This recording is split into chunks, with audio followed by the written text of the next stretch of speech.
Heard from Tommy Pickens yet? He's right here.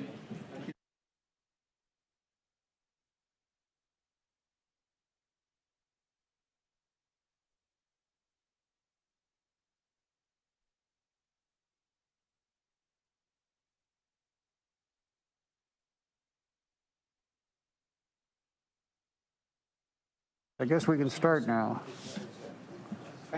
I can hear you guys now. Okay, good. Welcome to the Lancaster City Council meeting. Let's start. City Clerk? City Council Member, Agency Director, Authority Member Doris. Here. Molly. Present. Mann. Present. Vice Mayor, Vice Chair Christ. Present. Mayor Chair Paris. Here. We have a quorum. Thank you. The invocation tonight is Pastor Tommy Pickens from AV Christian Center. All right, thank you. It's an honor to be here, guys. Let's go ahead and pray. Father, I thank you for the city of Lancaster. God, I pray for the members that are here to serve it. I pray for wisdom and grace given unto them. Father, I pray in Jesus' name for, you said in your word, to pray for those that are in leadership to help us to lead a quiet and peaceable life. So we do that. I pray for their energy. I pray for their strength, the time that they're sowing in to serve this community. God, I pray that it will come back to them in multiple ways in their lives, in their businesses, and in their families. So we thank you, Father, for the wisdom and the strength, the protection and the guidance to do what you have called them to do. In Jesus' name we pray. Amen. Amen. Thank you, Pastor. Oh, My pleasure. we got to do the pledge of allegiance. I've only been doing this 12 years. You want to start? Sure. I pledge allegiance to the flag of the United States of America and to the republic for which it stands, one nation, under God, indivisible, with liberty and justice for all.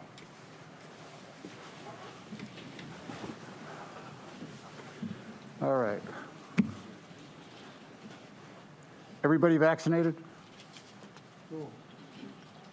Any objections to me taking my mask off?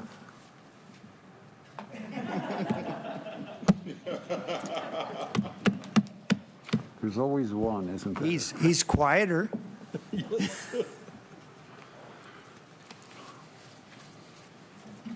You know, I don't know if I hate these masks for my nose or my beard, but either way, they don't work out very well. All right. Motion to approve the minutes. So moved. Is there a second? I second it. All in favor? Aye. All opposed? Passes unanimously. Moving on to emergency declaration, COVID-19 pandemic updates and actions. You might want to move this up. Which one?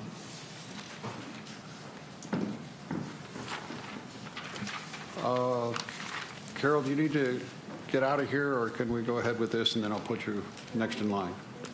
Okay, great. Thank you. Good evening. I'll start with the usual epidemiology, what's happening with COVID in the world, in the United States, California, LA County, and the Antelope Valley. Then a detailed discussion on the Delta again. We're learning a lot more about it. And then after that, vaccinations and recommendations. So I'll go forward. So here is the graph of what's happening in the world on the left with corona. As you can see there, there's now an increase throughout the world, a bit moderate spike, very close to the March numbers throughout the world.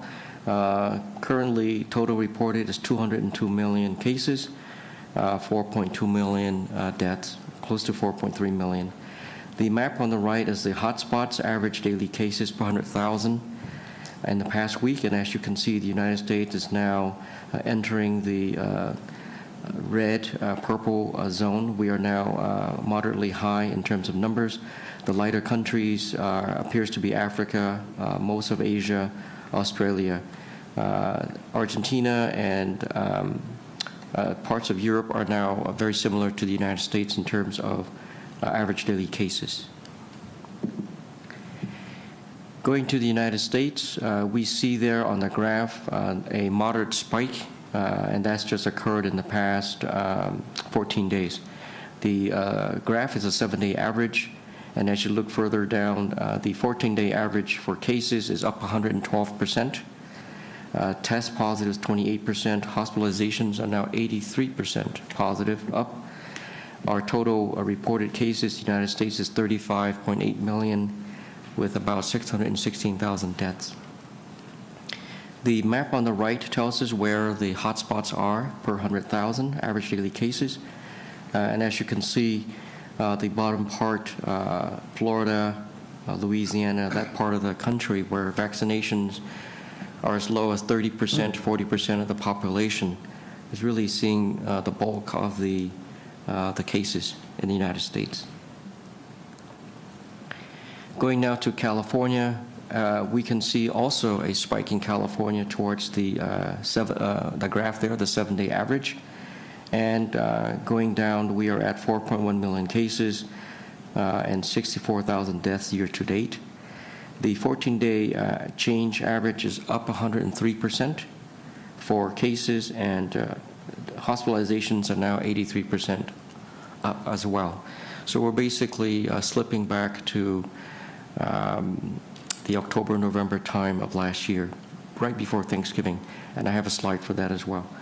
LA County there in the box, we are still favorable in terms of per 100,000, we are about 33, 34.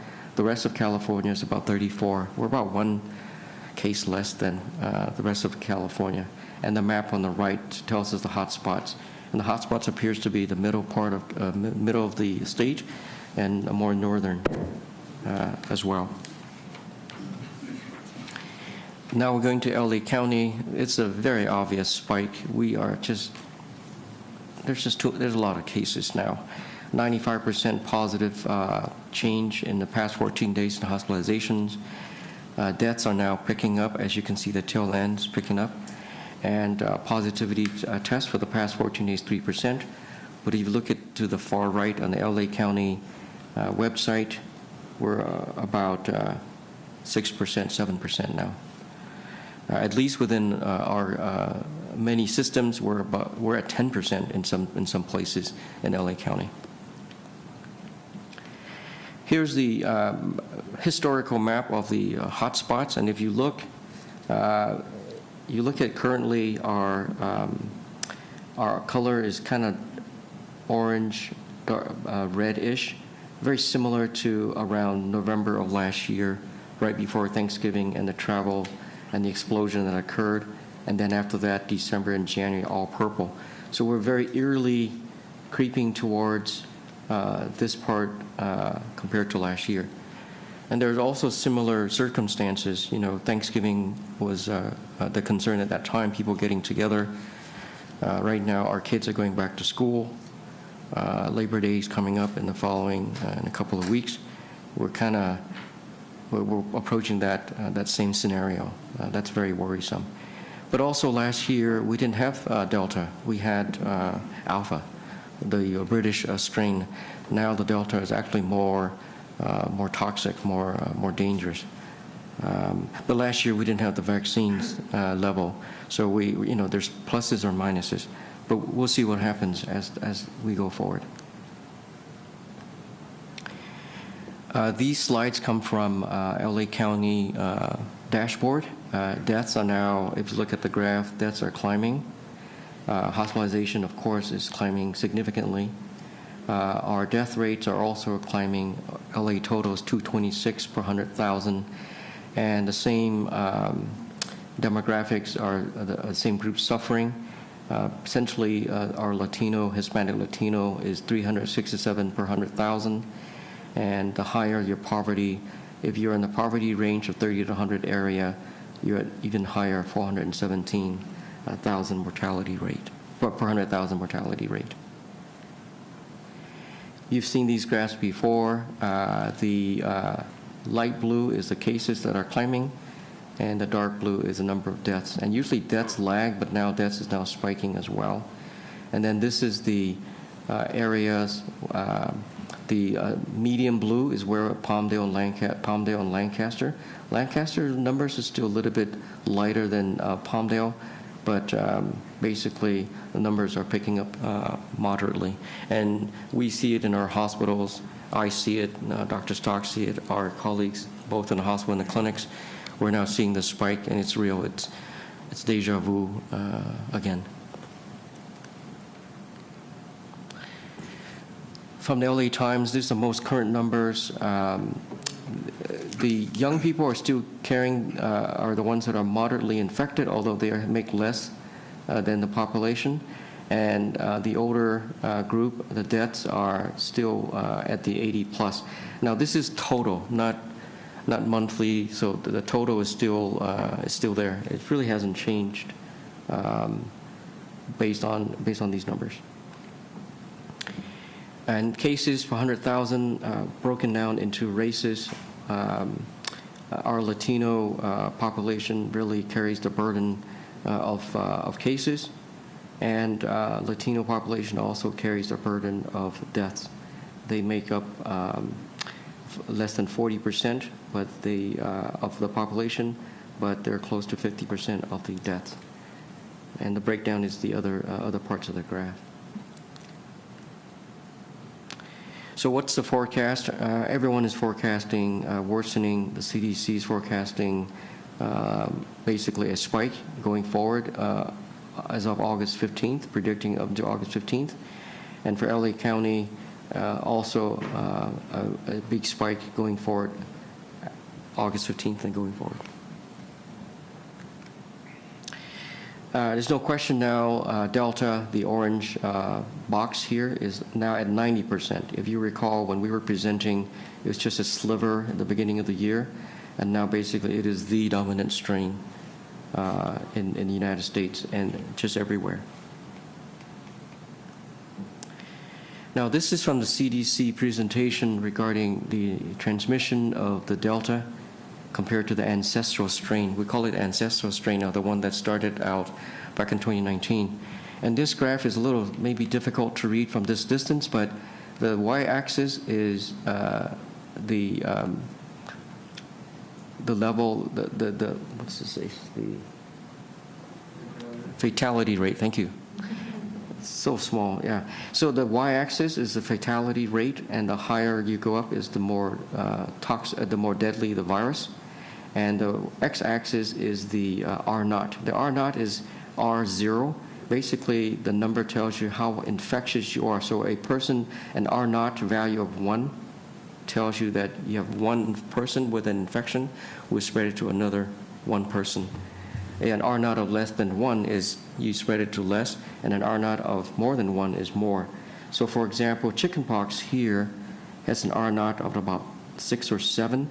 So one person with chickenpox will spread it to 6 or 7 people. But then it's not deadly. You see it's right down here in terms of fatality. Versus, say, Ebola, the R0 is a little bit over 1, maybe 1.6, 1.5, but it's very deadly. Fatality is really high.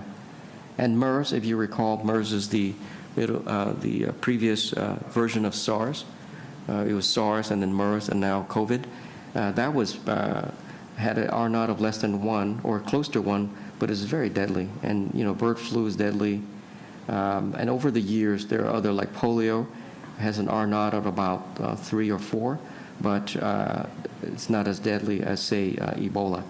So where is SARS? SARS initially started here. The ancestral strain has an R0 of about 2 or 3, and a fatality of about 1 log. So it's okay. We dealt with it. But now, if you look, Delta has changed, has evolved, and now its R0 is really high. It's almost as high as chickenpox, or is chickenpox, as high as chickenpox, and mortality is about the same. But when you are very contagious, you basically get more victims. So here, you're looking over to the explanation. Delta variant is more transmissible than MERS and SARS, more than Ebola, more than the common cold, more than the Spanish flu, more than smallpox, and is as transmissible as chickenpox as well.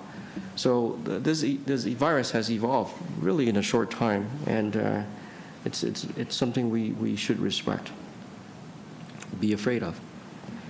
What else? There are studies in other areas that shows that the Delta variant causes more severe disease, than the Alpha strain, which is the one out of England, and the ancestor strain, the original strain out of Wuhan.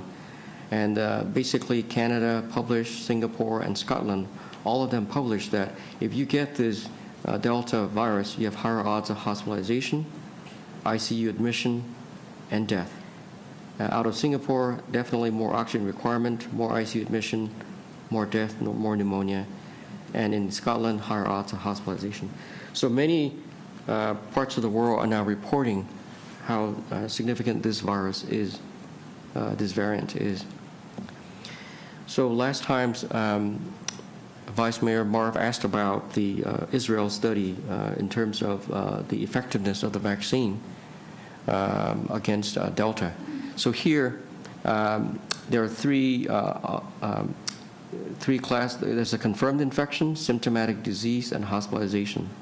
Okay, and the black dot is the alpha, and the triangle, the red triangle, is the delta. So the Pfizer vaccine against the alpha, it's about 90%, 95%. But against Delta, in England at least, it's 79 and 88% for symptomatic disease. Hospitalization, it is still effective. It is that equivalent to Alpha.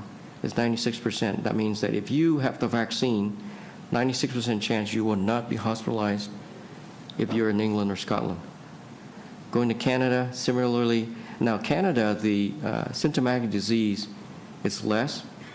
But if you have the vaccine in Canada, your 100% will not be hospitalized or death or die, and it's actually better than the Alpha strain. And Israel, as you mentioned, Vice Mayor, there is less efficacy with the Delta strain at 64%, but even then, your rate of hospitalization or death is still prevented by 93%. So you still, the theme is that if you get the vaccine, you will less likely to be hospitalized or face death, even if you're at in Israel, where the virus appears to be more problematic. So hence, again, we sound like a tape recorder, but the vaccine is really doing its job. So where are we with vaccinations? We are at fully vaccinated at 50% of all ages. 65 and up is 80%. We're done with over 65. We have pretty much a herd immunity among that group. They're very protected. It's the rest of the country is only at 50%. And Vermont is very, very high. First dose, 87. Fully vaccinated, 78%. They reached their 70% a while ago. They don't have problems. If you look at the map, they're very light-colored in terms of concentration per 100,000. So they're doing good. They're doing well. California, we're decent. We're at 64% fully vaccinated, but we have room to go. Because of the recent spike in Delta, we're seeing an uptick in interest in getting the vaccine again, but still markedly lower than during the height, where we were giving out 3 million doses a day. And at this current pace, we will probably reach 70% in October the 29th, hopefully before Thanksgiving and the holidays roll around.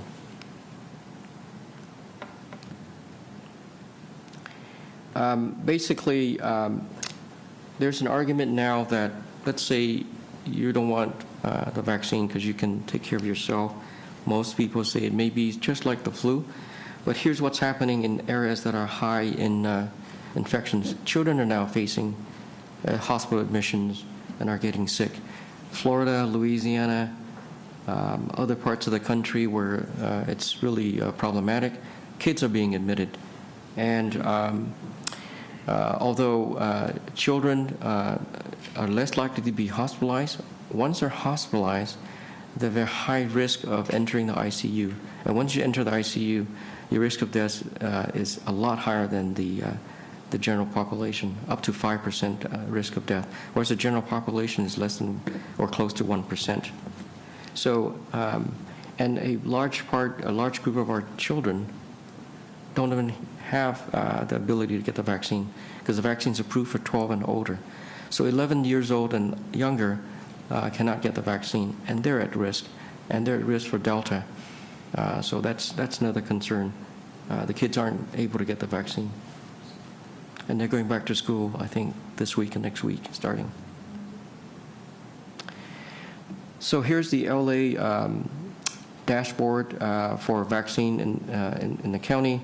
Right now, we are 65% fully vaccinated for everyone, and for the over 65, up to very close to 80% fully vaccinated.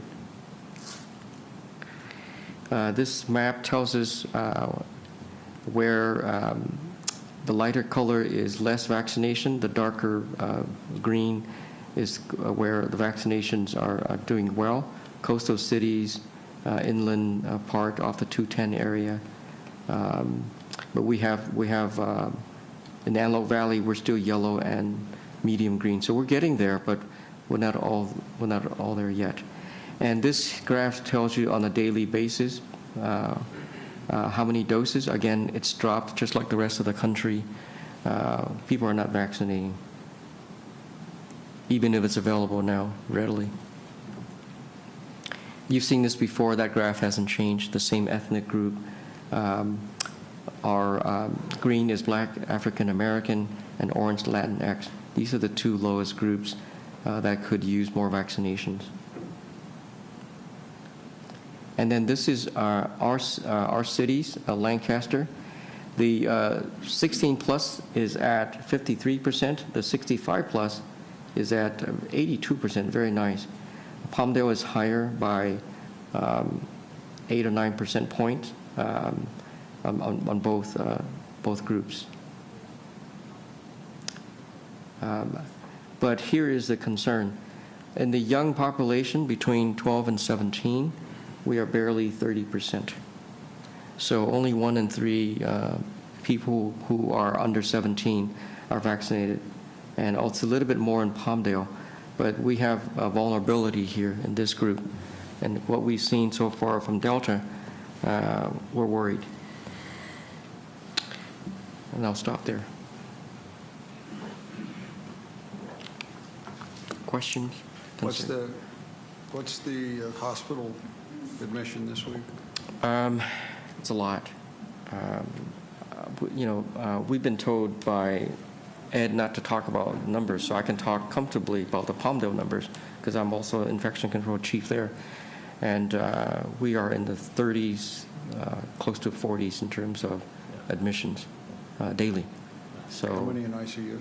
Right now we have about 6 in the ICU over at Palmdale. And Palmdale is generally, Palmdale has about 80 beds versus AV Hospital is about close to 280 beds. So about a third. So if you do the math, that's where we're at. And I think it's fairly consistent. We're probably at a third of where we were at the height before in terms of. Yes. But we're seeing a lot more people coming in that are not getting admitted. How many on vents? What's that? How many are on vents? I don't think we have that number. I know I do work in the ICU as well, but the numbers are growing, and they are a younger population. They are younger. They are definitely younger. Yes. What is the story on Ed not wanting us to have numbers? How do we manage an epidemic if we don't have numbers? Yeah, we have the numbers.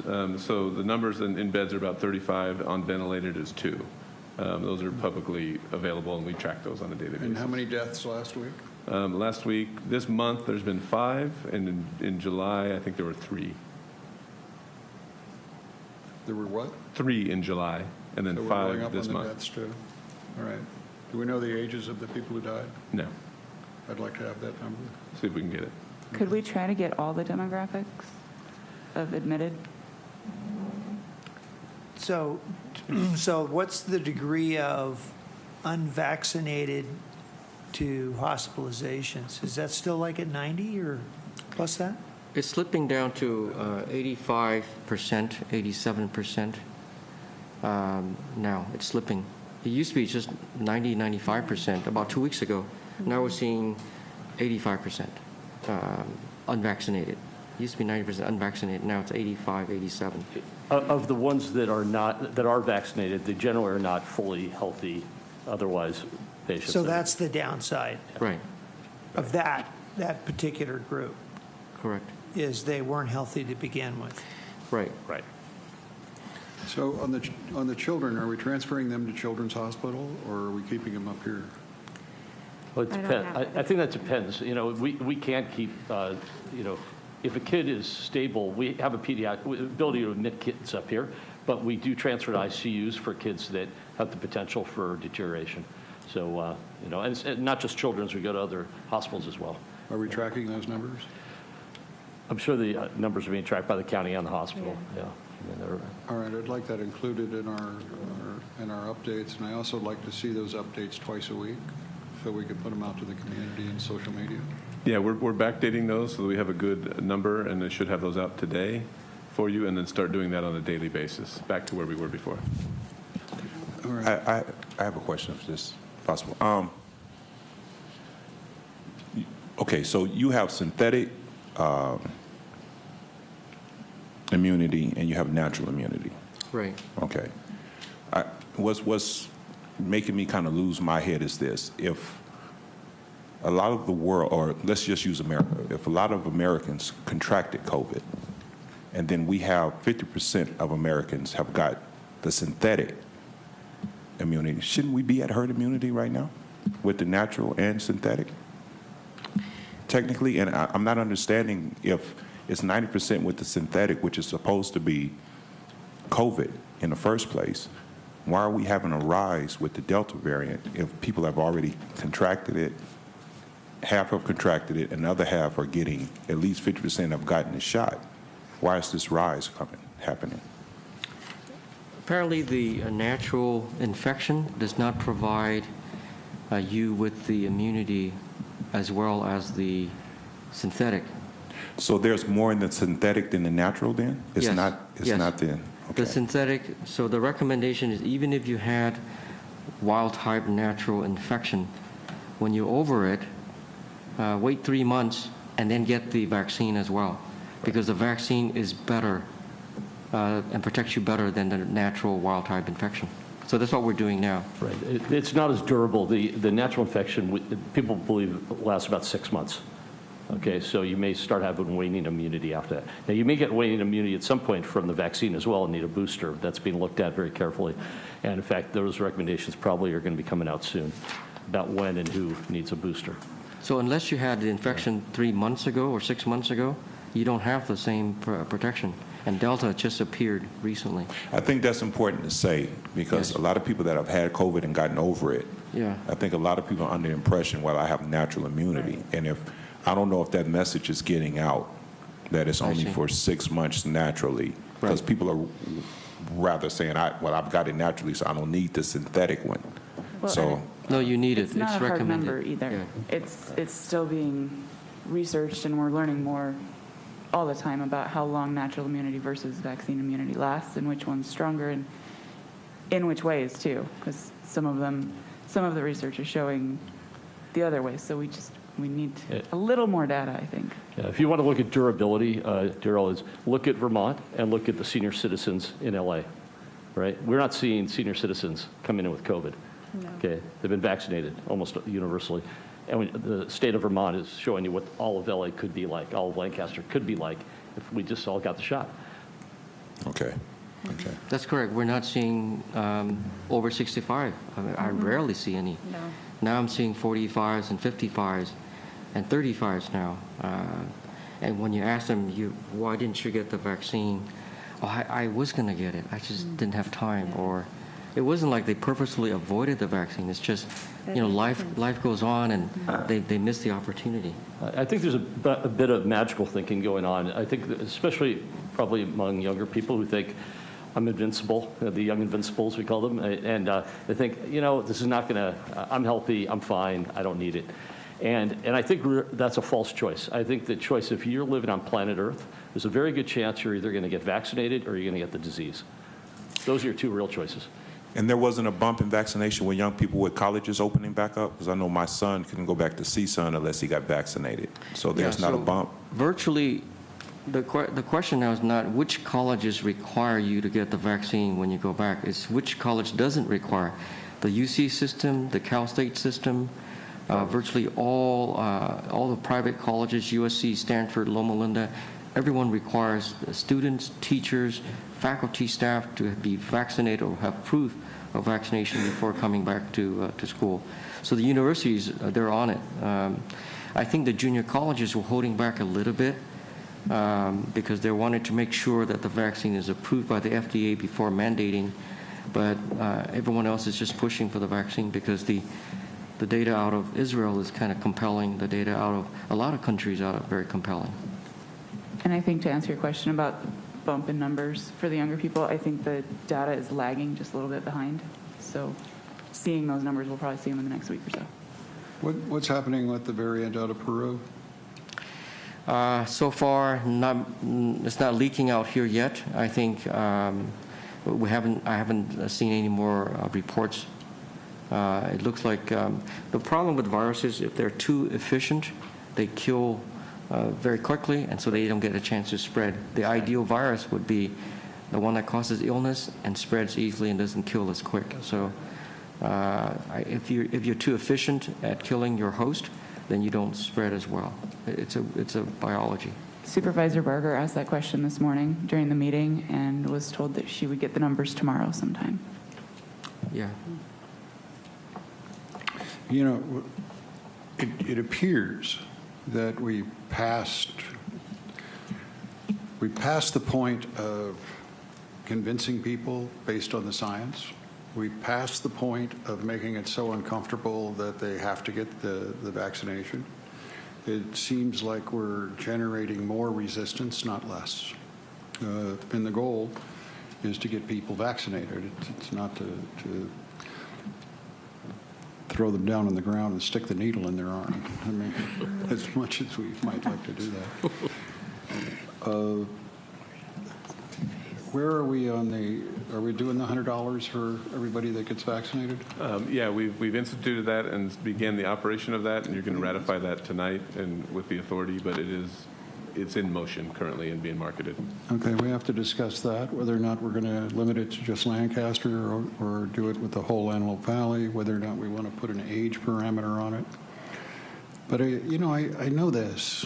I mean, today I've had friends, other council members, my own office, giving me, they're upset that I'm so dogmatic about this vaccination. But this thing is going to be over. And when I look back on it, I find it totally unacceptable that we are the council of a city where 3 times the number of Latinos are dying compared to white people. There's something wrong with that. Mm-hmm. It's either we failed to do the education program appropriately. We failed. When you have a city with that kind of racial divide in the number of deaths, there's something wrong with that.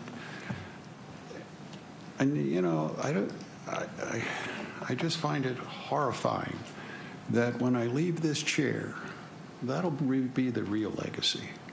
It won't be all the great things we've done, and I think we've done a lot of great things. It'll be that we sat in this chair and let 3 times the number of Latinos die compared to white people. I mean, the kids not getting this vaccine aren't making that choice. We're failing to get that message out somehow. I don't think that we can force it any more than we've already forced it. I want to publicize the $100 a vaccine. People have said, well, that's not fair. I got a vaccine and I didn't get $100. It's not fair. I'm not saying it's fair. We have one goal. Our goal is to save as many people's lives as possible. And if a $100 bill will do it, make sure it's a $100 bill. I mean, figure out the security arrangements for that, but make sure they get a $100 bill when they come in and get vaccinated. We'll see if that works. And interestingly enough, I don't think it's political in Lancaster and Palmdale. Because if you look at those numbers, it's far more Republicans got vaccinated than Democrats. Just look at the age group, look at the demographic. It's different than the rest of the country. Rex, just tagging along on what you just basically stated regarding the Latino population. I mean, it is, as a provider, as someone who cared for these during the COVID times, and now I'm seeing the rise, it is devastating. I don't have the answers, and that's why I am here to work with this great group of people to define a way and strategize on how to reach. Just today, I went to go pick up my dog at the vet, immunized and everything. Majority are Hispanic, Latino population staff. They emphasize the importance of getting your dogs vaccinated, your pets vaccinated. And the first question I asked was, are you guys vaccinated from COVID? And they said, no. And so he said, why? If you are so strong about vaccinations among pets, your clients' pets, why not your staff? And it's like, we just don't know enough. I'm like, there's plenty of information. I go, I've seen it. And what scares me the most is that we're in August, as Dr. Trong and Dr. Stock have seen. If we're seeing higher cases now, and if you take away COVID, we are always short-staffed in the fall. We are always full.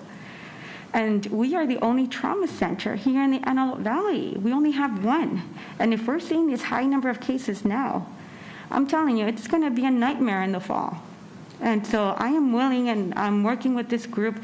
We have to do something. We really do. And so, we are working with the, social equity group.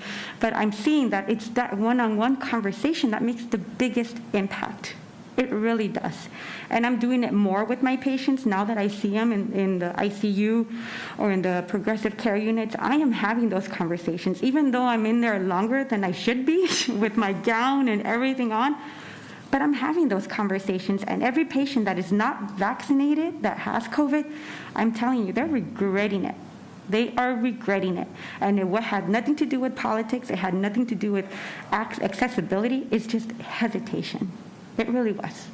So, these numbers among the Latino, it's scary, And I'm going to try and do my best to work with this group to reduce that number. And I don't know how right now, but it's just I'm seeing it is that one-on-one conversation that we've lacked because of COVID, that we had shut down.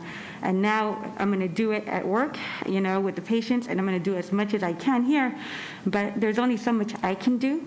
But it has to be a partnership. And I think with Jason, when we talked about working with other organizations, I think we can definitely do it. Today we were having a conversation about the incentive program.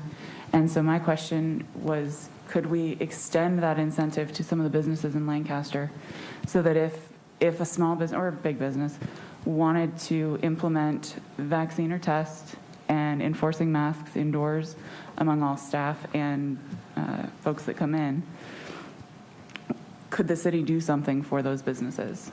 Whether it's a gold star or a mention on Facebook or financial or however we do it.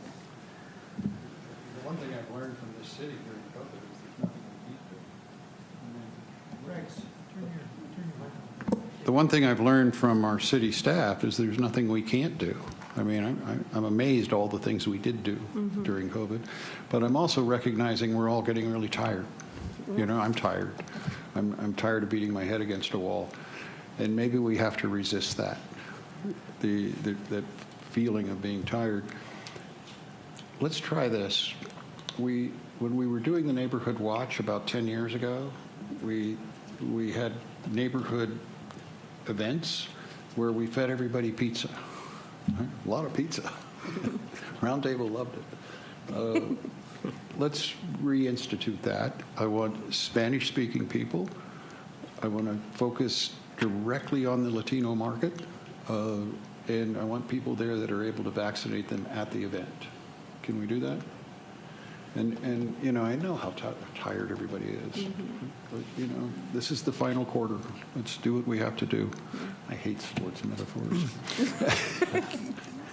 Mayor, have we considered, too, tackling the Hispanic churches?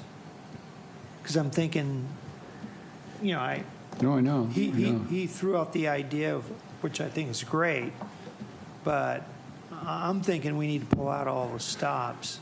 You got to look at where's that ethnic group at? How do we reach them in different ways?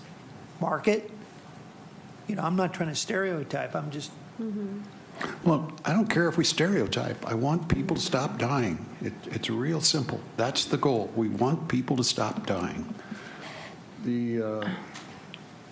What I'm finding with the church community is there are very vocal anti-vaxxers in almost all of those churches, and that much dissension in churches is very uncomfortable for them. I mean, we're pretty comfortable with dissension, but most people are not, and I think we recognize that. So let's go right into the neighborhood. Right? Let's just attack it head on. With that $100? Well, right now, anybody who gets vaccinated with a Lancaster address is getting $100, right? Assuming that you I'd guys say approve get it. your money out and let's get into the neighborhoods then. All right.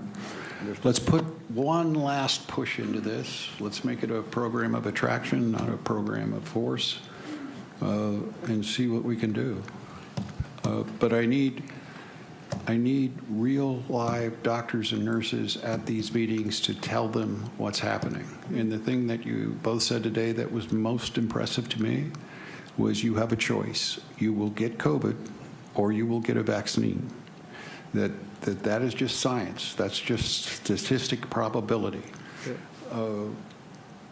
Maybe that'll have an effect. I don't know. But if we don't have it in the language that people speak, and we don't have it from people that they respect to get medical advice from, I don't think this will work. It's not going to work hearing it from me.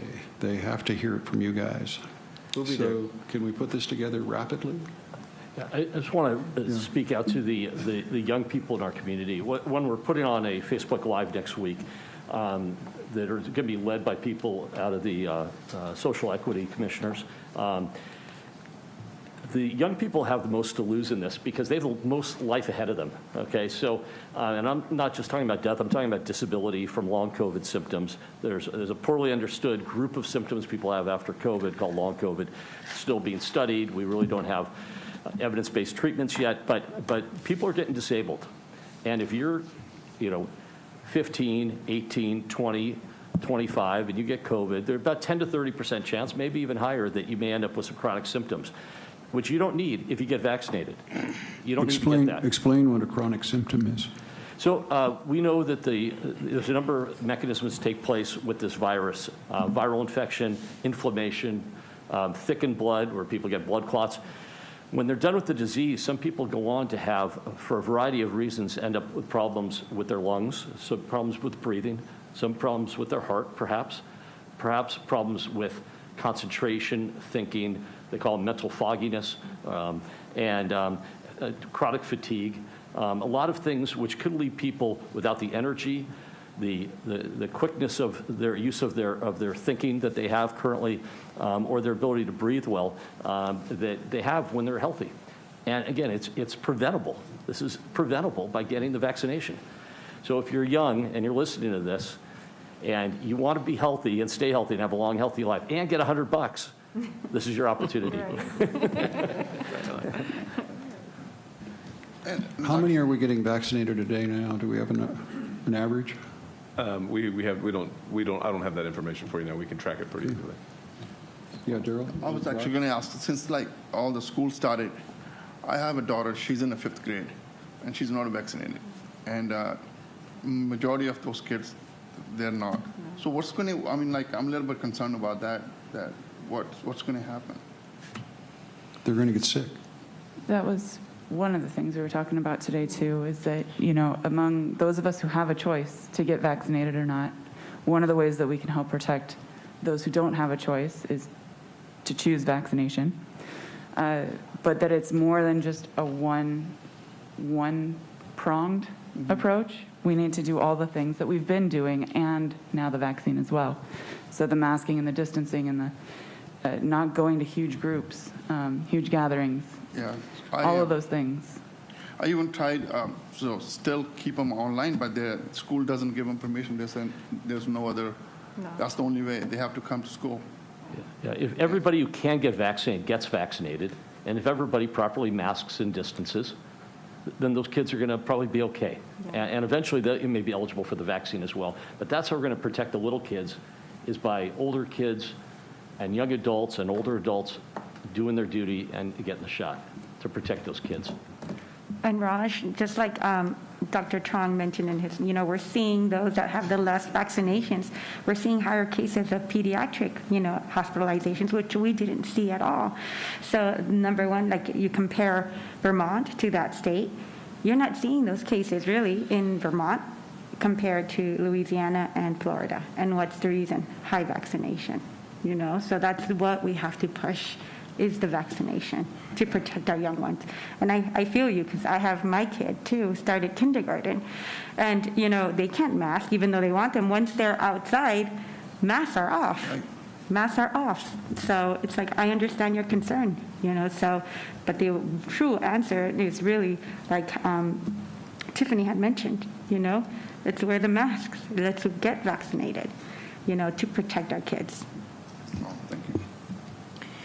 Pfizer and Moderna are doing the studies for children.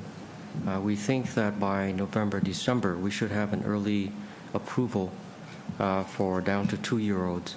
And then after that, maybe in February, March, we'll have it down to 6 months. So the studies are going forward. It's just, November may be a little too late. But they have to do the science. They have to make sure it's safe. Thank you. And the booster's coming too. Okay, we know what we're going to do, right? You all good with it? You're not? No. What do you want?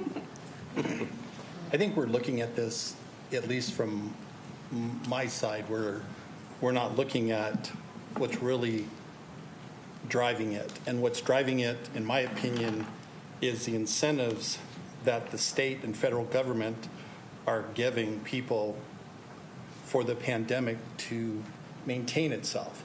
So if you're sitting at home, we're seeing restaurants not being able to be employed people. We're seeing all kinds of examples of not being able to hire people because people are staying home. They're staying home because they're being given an incentive to stay home.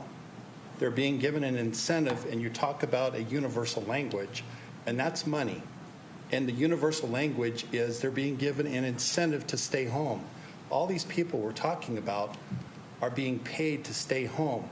And we're saying we're going to give you $100 to stop the pandemic, and all that money will stop. It doesn't make sense. We're playing into that. We're playing into I think the education of it is very, very important.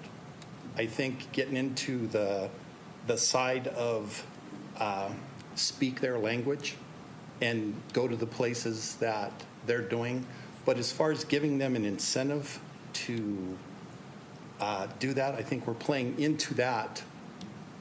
What are we going to do? Are we going to, if they get a Pfizer, we're going to tear a $100 bill in half and you get the other half when you come back?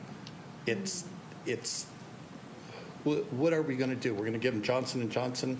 I don't know, but it's the incentive that we're giving people is actually maintaining the pandemic, in my opinion. We're maintaining it through the federal and state governments. All these people are getting incentives not to get vaccinated. They stay home, they stay unemployment, an extra $300 a week, an extra, $1,400 per person. So they get a check for $2,800, extra unemployment. They get money based upon the pandemic maintaining itself. And they're the younger portion. They don't think it will affect them. I would like you to talk about how it does affect people. Walk us through what it does. We have had several conversations in regards to people that I've known that have been affected, that have passed away, that have done all that. I believe we should get vaccinated. I don't think we should pay them to get vaccinated because I think we're buying into that side of it and maintaining it. I think Woodford sent a great article this week in the paper. He said we're in two classes right now. The people we can do it and the undecided. That there's people that we're not going to change their mind, not with $100. And then there's... No, wait a minute. I don't have any doubt there are people that are we're not going to change their mind. But are we going to get more people vaccinated if we give them $100 to get vaccinated? I think the answer is yes. Now, we have poured money into businesses. This city has never given away as much money as it's given it away. And now I want those kids 12 to the 12 to 20-year-old group to get vaccinated. And if I have to give them $100, we'll give them $100. I don't see anything else working. Now, do I agree with you as to we have totally, as a nation, have totally screwed this thing up? We have.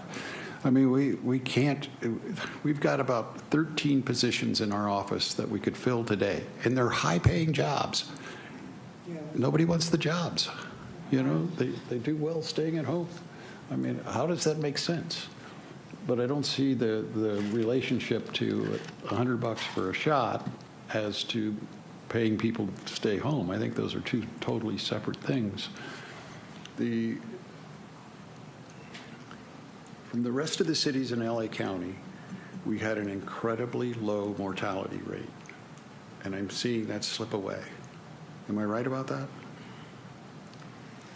I mean, it's really hard to come to an event and you get $100 just to do what the doctors have just told you is essential you do and not do it. Anyway, that's my thinking on it. I don't want to force it, although I understand the county is getting much more draconian about this. Did they pass that? Did they pass the thing about you can't go into a restaurant without proof of vaccination? They did. When, do you know when the report back's going to be? 30 days. 30 days? That's 30 days? Okay, so they're just threatening to do it. Okay. Yeah. All right. I'll double check that, but I'm pretty sure it was 30 days. Anybody else got anything else to add? We do need to take public comment, Mr. Mayor. Okay, that's what I'm looking for. Yeah, okay. At this time, anyone wishing to comment on the emergency declaration, please press star 9. I will announce the last 4 digits of your call-in number when it is your turn to speak. Please state your name and eliminate any background noise. Individual speakers are limited to 3 minutes each. Please press star 9 at this time if you wish to comment on the emergency declaration portion. Caller with the last 4 digits, 8166. Please press star 6 to unmute yourself. Caller with the last 4 digits, 8166.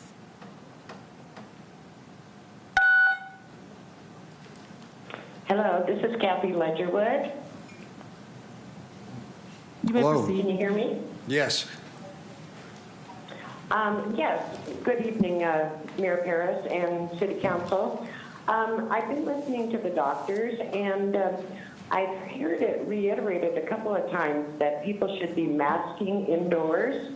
And I believe LA County put forth a mandate that all places of employment are supposed to be masking indoors. And yet I'm seeing all of you without your mask on. When I go into a store, I'm pretty vulnerable. And yet some store signs say mandate optional whether you mask or not. And that's very disconcerting. We know how to do this as a city. We did it before. We need to start masking indoors. We need to get the vaccine. We need to keep some social distance, and we need to put a stop to this pandemic once again. I don't know what the what seems like righteous indignation to masks is all about. But we know it works. The doctors have said it works. And I would like us to return to that so that we can all get safely through this. Thank you. Thank you. I don't disagree with you. When we started the meeting, I asked if everybody was vaccinated. Certainly everybody within 20 feet of me is vaccinated, and we just decided to err on the side of logic instead of whatever else it would be. But I don't disagree with you. You have a point. No other speakers at this time. That was it? Okay. So what's before the council? 81. The next item on the agenda is authorization for city manager to implement the $100 giveaway program. Motion to approve ED 1, 2, 3, and 4. Is there a second? I second that. Let's vote.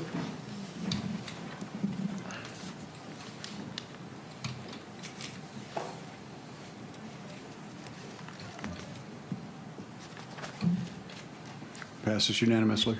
Thank you.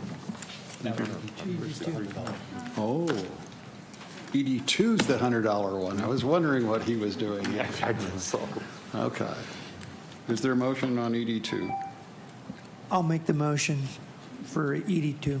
Wait a minute. We've already done the staff report and everything, right? You've talked about this topic, but we do still need to take public comment on ED2 because we previously only took public comment on ED1. Okay, let's do that then. At this time, anyone wishing to come in on ED2, please press star 9. I will announce the last 4 digits of your call-in number when it is your turn to speak. Please state your name and eliminate any background noise. Individual speakers are limited to 3 minutes each. Please press star 9 at this time if you wish to come in on ED2. No speakers for ED2. So move. Is there a second? I second that. Let's vote.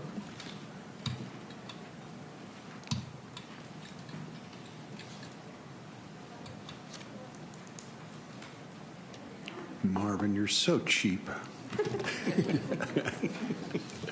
And it's 4-1. Just make sure the record reflects that wasn't a perfect vote. Councilmember Christ voted no. Those don't often happen. I just want to make sure that, just saying. Okay. Let's move on to the consent calendar. Anything to be removed?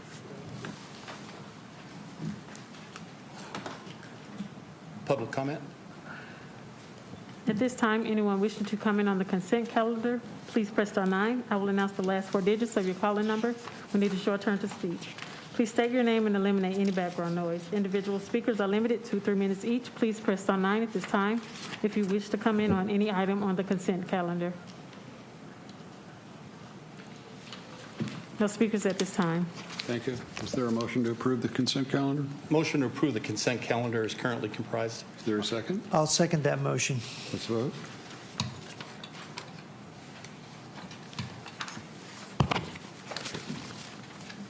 It's unanimous.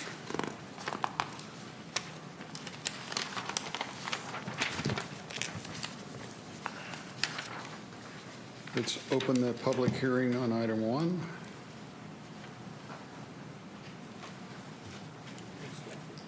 Is there Jeff? Do we have any speaker cards? At this time, anyone wishing to comment on public hearing item number 1, please press star 9. I will announce the last 4 digits of your call-in number when it is your turn to speak. Please state your name and eliminate any background noise.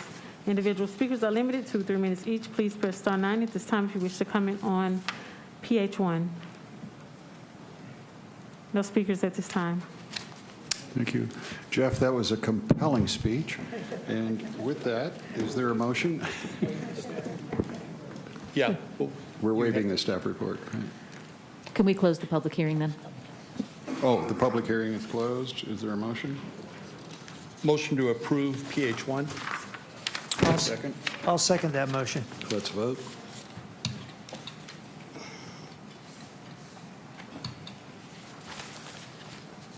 Passes unanimously. Council agenda item 1. I am nominating Carol Crapson to the Lancaster Homeless Impact Commission. Is there, I don't need a second, I just need a vote, right? You're nominating, so you need a second of your nomination, and we do need to solicit public comment. I will second that motion. Okay, is there any public comment? At this time, anyone wishing to comment on CA1, please press star 9. I will announce the last 4 digits of your call-in number when it is your turn to speak. Please state your name and eliminate any background noise. Individual speakers are limited to 3 minutes each. Please press star 9 at this time if you wish to comment on CA1. No speakers for CA1. Well, Carol, you don't have some supporters or anybody lined up? I mean, this was your opportunity. I mean, Motion to approve CA1. is there a second? We've already had a second, right? Mr. Mayor, it was your nomination, and Vice Mayor Chris seconded, so we are ready for the vote. Okay, great. Let's vote. And it passes unanimously. Carol, why don't you come on up? Now, are you vaccinated, Carol? All right. Good answer. Yeah, that could have been ugly. Come on up. Come on up. We're going to do it right here.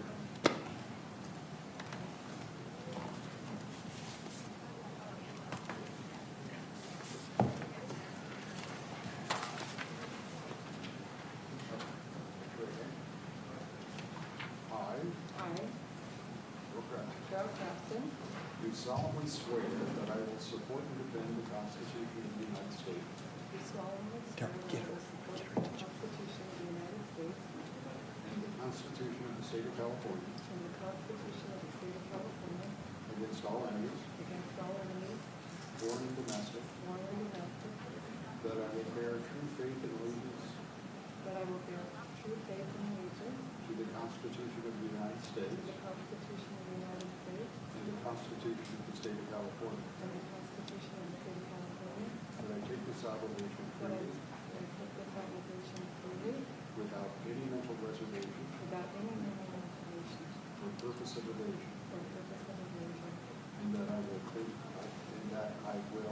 well. And that I will well. And faithfully discharge. And faithfully discharge.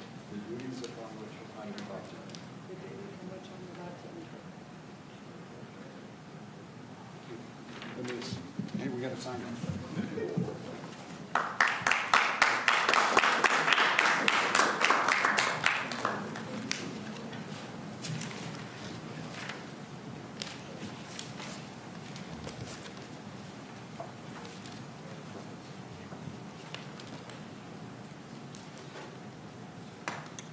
You want to give her the... Okay. Yeah.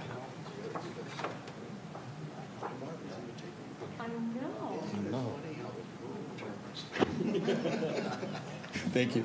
Thank you. Okay, do we have council reports on sanitation? We did refinance the sanitation bonds. That resulted in a little over an additional $4 million savings last Thursday. So we did meet in regards to that.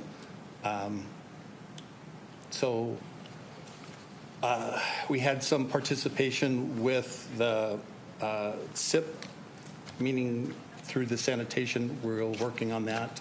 So we moved that forward. ABTA's still on track. ABA QMD is still on track. The fair's still opening at this time, first week in October. Don't forget the junior livestock auction, which is August 26th at the fairgrounds, and support your kids. And that's all I have. So is the fair having the entertainment they've had in the past? They are not having concerts, but they're having the carnivals, they're having all the other acts. They're looking to do a battle of the bands, and they're looking to do something like that for entertainment, but they don't want to put everything out. They want guarantees to do that. We can't do that at this time. Okay, thank you. Anyone else? Yeah, I got a chance to represent you, Mr. Mayor, and the council with two events. One was the national, many of us know that Juneteenth became a national holiday from the president. So with that, they had a national pageant, and this young lady was making her way around the nation, and she stopped in Lancaster, Miss Sanaya Gay, and she actually was crowned in 2019, but in 2020, because of COVID, they asked her to run again, and she won again. So she's actually a two-time pageant queen. Very articulate young lady. It was a great time, and so I was able to represent the council and you, Mayor. Also, I was able to go, and it's amazing you're talking about the Hispanic population. Salva, we met them because of the pandemic and trying to get people vaccinated, and they said that they would be very instrumental in getting vaccinations to the Hispanic population. So they had a major banquet, about 600, 700 people there. And again, I was able to represent Lancaster in the city council, and it was a great, so we have two videos on that if you don't mind. I'd like to see. Okay, thank you.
I must say we did try to get Ramon the salsa.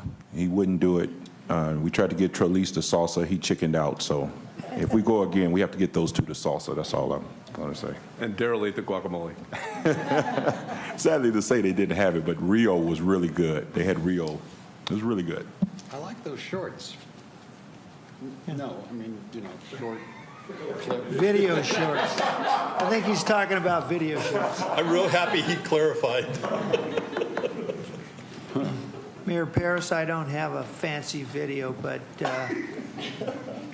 to report out on... Maybe you should be nicer to the staff, and they would do a video for you. I guess, boring subject, Destination Lancaster met today. We approved our 2021-22 budget. We're really looking forward. We're guessing at the promotions that we're going to support in the next 12 months, and we're really looking forward to getting back to normal. So I sure hope everybody gets their vaccination so we can really make 2021-22 very successful. But had a great year last year. The hoteliers reported out they've had some of their what would be literally considered record quarters. The last two quarters of closing out the year. So both what would be quarter 3 ending March 31st and quarter 4, which would have been ending in June, they were quite impressed. So I can't wait till we get those 2 hotels open and we get back to promoting Destination Lancaster. Thank you, kid. Mayor Paris, I have a little bit update on Medical Main Street. So we are starting having regular meetings now. So environmental reports are almost done. And we're hoping by mid-next 2022, the construction will start, and it's getting really close. That's great. Thank you.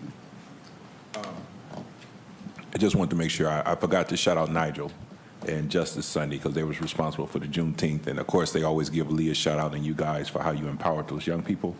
Rex, what I was impressed with is a lot of those young people that participate in Justice Sunday are still participating, helping the newer young people come in. So that is something phenomenal that Lancaster participates in, and you're really making an impact on those young people's lives. So just wanted to say that. If we had 10 Nigels, we wouldn't have any problems in this city. You know, I mean, I can't say enough good things about him. Okay. You know, I'm sitting here thinking that if those numbers are accurate, that everybody who's not vaccinated is all probability going to get COVID, and we only have 50% of the city vaccinated, we're going to do this all over again. For some reason, I just didn't think it was going to be as bad. But if those numbers are right, it's going to be as bad. I think how good it could be if we looked a little bit more like Vermont or like senior citizens. I mean, we have two realities, that's you make a great point. It could be really bad, but it also could be really good if people make a choice to protect themselves and their families. Oh, I agree. I've just run out of ways to convince them to do it. You know? Man, convinced against this will is on the same opinion still. What?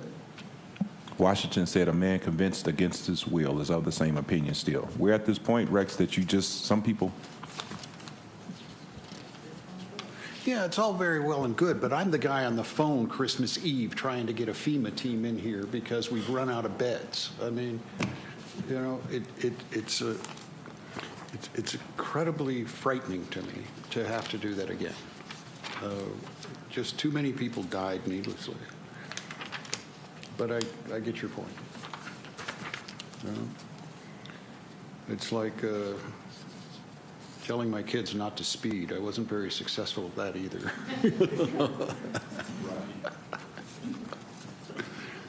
Or some people said it was the example I set. But all right, what else we got? City Manager, do you have any announcements? Yes, sir. Just a quick updates on some of the construction. As you drive around town, you can see a significant amount of road construction, so bear with us.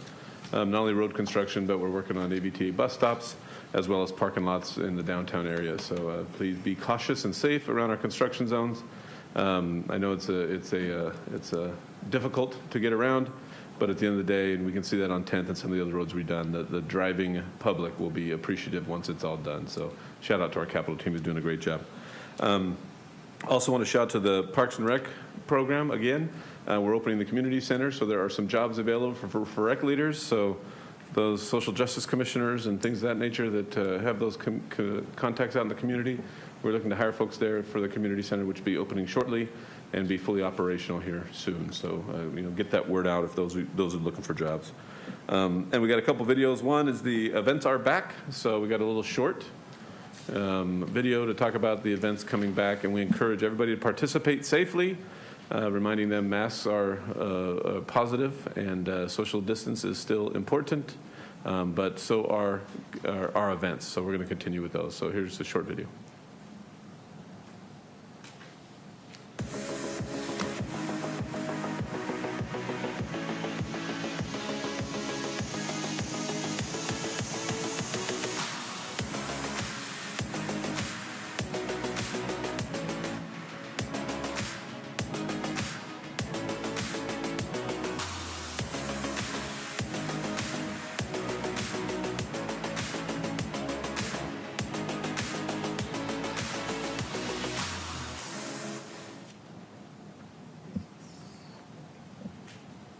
And we got another short video on the crosswalk on the boulevard. If you recall, we did an art project on the boulevard through our public arts program in MOA. We had to do some road construction at that site, so we repainted that sidewalk. that crosswalk, and just a short video on that. But with that, my presentation is done.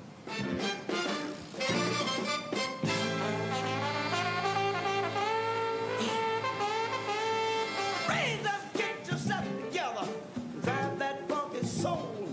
Get up, get yourself together, and drive your funky soul. They're doing it down in that soul, drive that funky soul. They're doing it by the beach, they're driving that funky soul. New York, get yourself together, and drive your funky soul. Let your body pop, and let your feet let flow.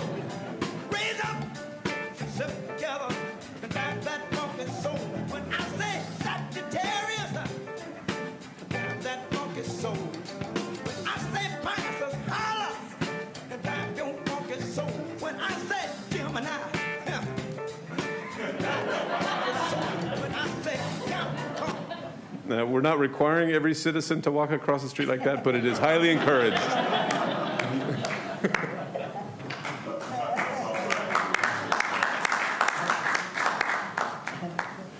Mayor, can I say one more thing? I know you're going to have the last say. I'm sorry. I forgot one more thing. You're good. You're good. I wanted to give a shout out to Lee and the safety team. We actually Marvin and I attended a hybrid policing seminar for 2 days, and it was actually phenomenal. My new BFF, Lance, we were at the table together, and we did some great questionnaires about community and community policing and understanding each other's sides. So we spent about, Marvin, maybe 16 hours together, so in 2 days, and I thought it was wonderful. I thought Lee and his team put on an excellent presentation. So I just wanted to give a shout out to him, and I learned a lot, and whether we all agreed or not, we left there with a better understanding of both sides. So I'm sorry, I'm done after that.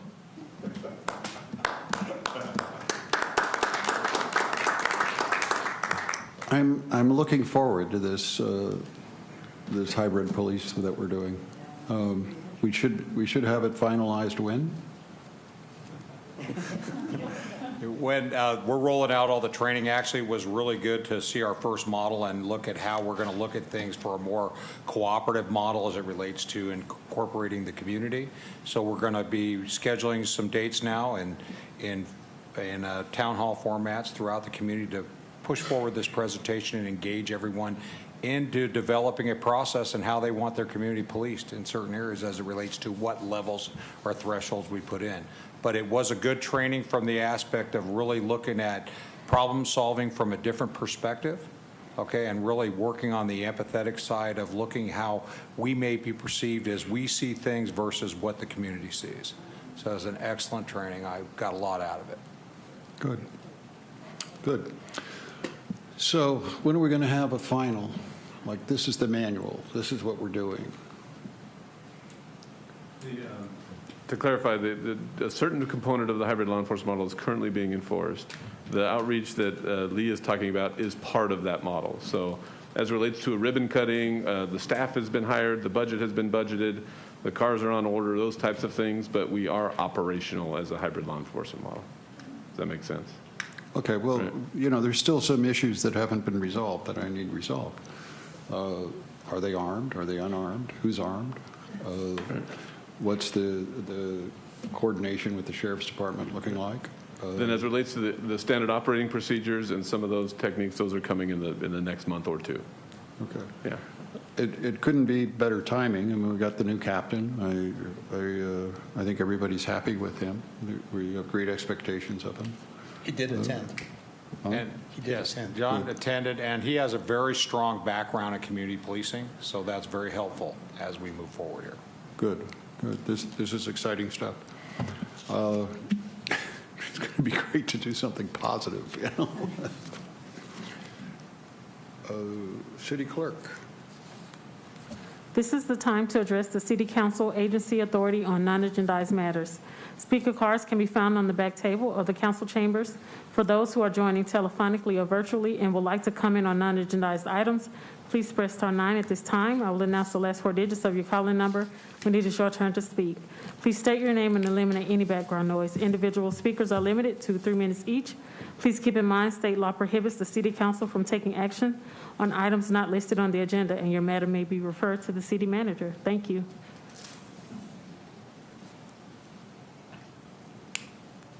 No public comment at this time. Can I make a comment reminder real fast?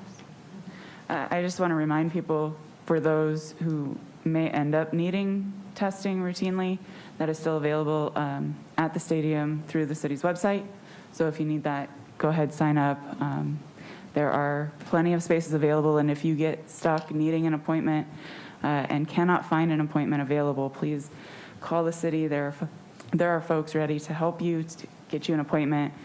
Your results will be ready same day, within an hour or two. Well, I've been mayor, 13 years now? This is the first time I can remember where there was no public comment. Is that because I'm getting boring, or? No. Heather, what's the reason for this? I still have a mask on, what can I say? I think there's more people in here that have a mask. Well, I'll try to spice it up more. What do you think? I think it'll work. Just listening. Okay, tonight we're going to do something different. We're adjourning the meeting in honor of CHP Officer Jeremiah Hart. But Kit Groupie is a close friend of his, and he will be reading the closing. Is this live? This is on? Yeah. Okay. Vice Mayor, Mayor, Council, thanks for having me up here. City Manager, Lee DeRico, everybody. I'm currently assigned as the Special Assignment Deputy for the City of Lancaster / the City Liaison. With that being said, I have a working relationship with all of you folks, including the council. I see you often, so I thank you for having me up here. Jeremiah Hart was a close friend of mine. I'm a friend of his family. Known him for probably the last 11 years. Our relationship started before we actually even had intertwined friends on the streets of the Antelope Valley, specifically Lancaster, on graveyard shift at night, attempting to keep the citizens safe. So this came from the city, and then I was going to add some stuff to it for the adjournment of the council meeting in reverence to CHP Officer Jeremiah Hart. We were saddened to hear of the loss of CHP Officer Jeremiah Hart this past Sunday. Jeremiah was a dedicated officer and a beloved son, a devoted husband, a loving father, and a very good friend to many. While our community mourns this loss, we know that he's in a better place, and our thoughts and prayers are with the Hart family as well as his extended family at the Highlands Christian Fellowship. His dad's a pastor over there, Mr. Ken Hart. I can tell you, too, that he has a very close family on the LA County Sheriff's Department. And I don't want to go into speaking too much on behalf of the California Highway Patrol because they're going to have their own statements and releases. But this did come from them. It was with great sadness that the commissioner announced the passing of the Newhall area officer Jeremiah Hart, ID 19295, on August 8th, 2021. Officer Hart passed away while hospitalized in Palmdale, California due to complications from the coronavirus. He began his career with the department when he entered the California Highway Patrol Academy as a member of Cadet Training Class 3-08. Upon the graduation, he reported to the Newhall area in 2009. Officer Hart worked Antelope Valley and in Oakhurst before transferring back to Newhall in 2020. With that being said, if you guys are willing, take a moment of silence for Officer Hart. He was a dedicated police officer, highway patrolman, protecting the citizens of Lancaster and the Antelope Valley. If we could do that now.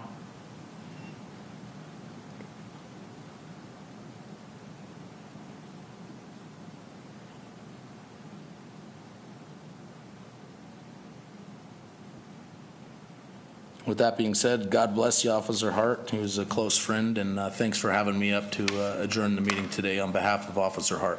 Thank you. Thank you very much. The City Council will adjourn. Next meeting is scheduled for Tuesday, September 14, 2021 at 5 p.m. Carol, I'm coming.